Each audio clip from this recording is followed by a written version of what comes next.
And what do you do at 5 a.m.? I'm fixing my guitar. So this is the guitar in question. It had some issues, so I did redo all the electronics, resoldered everything inside, shielded it so that there's less hum. I redone the nut. But most interestingly, what the problem is now is that once I lower the string action to the action I want, it buzzes all over the frets.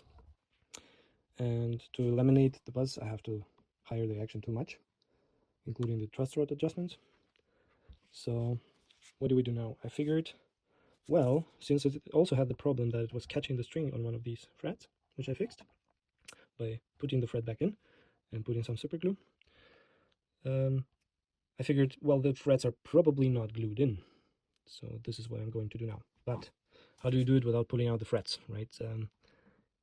There is super glue which would run into these lines, but it will mess up the fretboard. So what I've seen, a cool trick on YouTube, one of the guys used some kind of wax.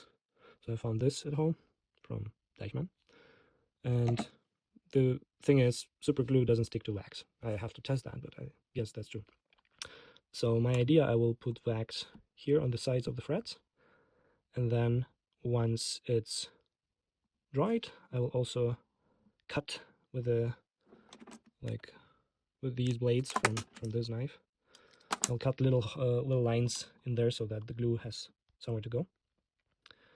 And then once that's done, I'll glue them in. So I have to glue all the frets in before I do any fret work. And then I will basically level the frets. So that's my idea.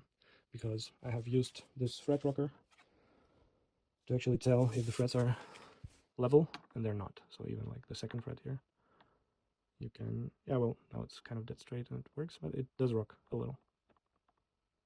And it shouldn't. They should be exactly level.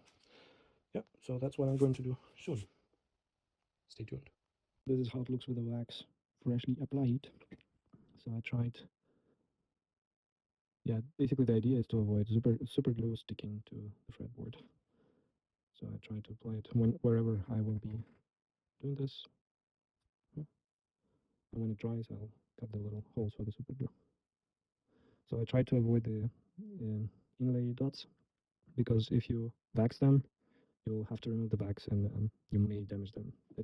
Wasn't possible everywhere, so be careful with those, but it's good to avoid them.